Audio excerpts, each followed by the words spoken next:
When I first had the opportunity to visit Japan, my mind was filled with grand images. I wanted to stand beneath the mountains that inspired poets and walk through the sprawling, ancient temples that anchor the landscape. Before I left, I bought a simple journal.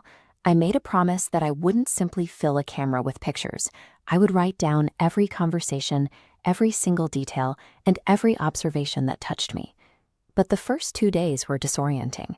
The language and customs were unfamiliar, but the most striking difference was the pervasive silence of the streets. It wasn't the silence of an empty place, but a weight that felt present in every interaction. At home, I usually felt the need to fill silence to avoid awkwardness. Here, silence felt comfortable. Watching people wait for trains and thank one another with gentle bows, I found myself writing a single question in my journal. Why does everything here feel so calm?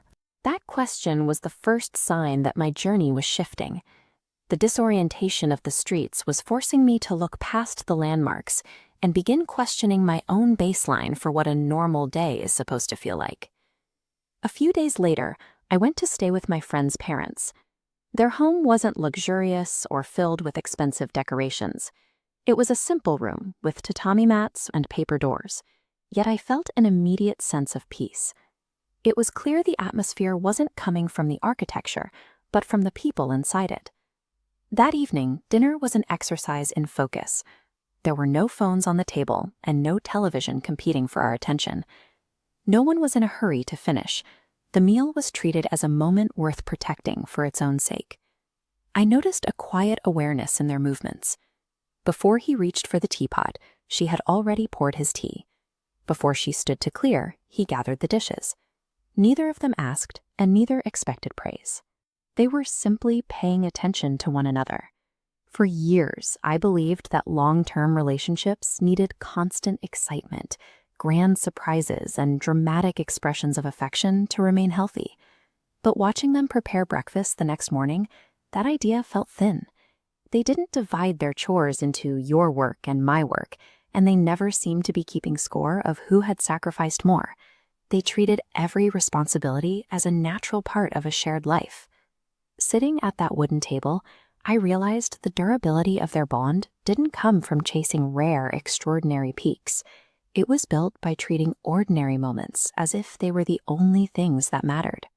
During a walk near the mountains later that week, my friend's father noticed me rushing to capture the scenery. He smiled and told me that in Japan, they try not to hurry beautiful moments. It was a subtle reminder of how often we finish a dinner while already thinking about the next task. That evening, over green tea, the house was quiet. It was the kind of silence that invites conversation when the heart is ready. I finally asked the question I had been carrying. After all these years, how did they remain so genuinely happy together? The mother explained that when they were young, she thought love meant constant adventure and respect. It grows stronger with the years.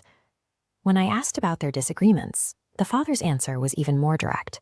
He explained that whenever a conflict arises, he asks himself whether he wants to win the argument or protect the relationship. He viewed their harmony as a choice, a conscious decision to let the individual ego become smaller than the love they shared.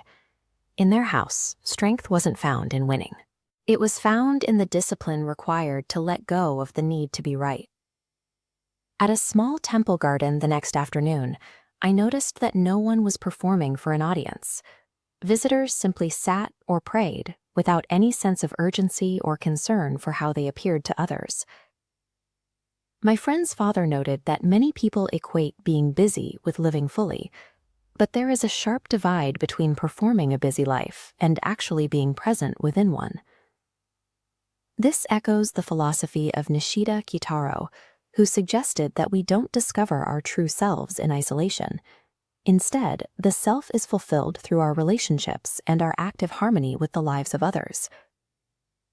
Genuine fulfillment doesn't come from standing above everyone else. It is found in the reality we create every day through the way we treat the people closest to us. On my final morning, as I packed my suitcase, I looked through my journal. When I started, I expected it to be a record of famous temples and mountain peaks. Instead, the pages were filled with observations of shared meals and quiet conversations, moments I once would have overlooked. My friend's parents walked me to the front door. There were no dramatic speeches or long goodbyes, just warm smiles, gentle bows, and a sincere sense of gratitude for the time we shared. On the flight back home, the weight of the trip felt different than any journey I had taken before.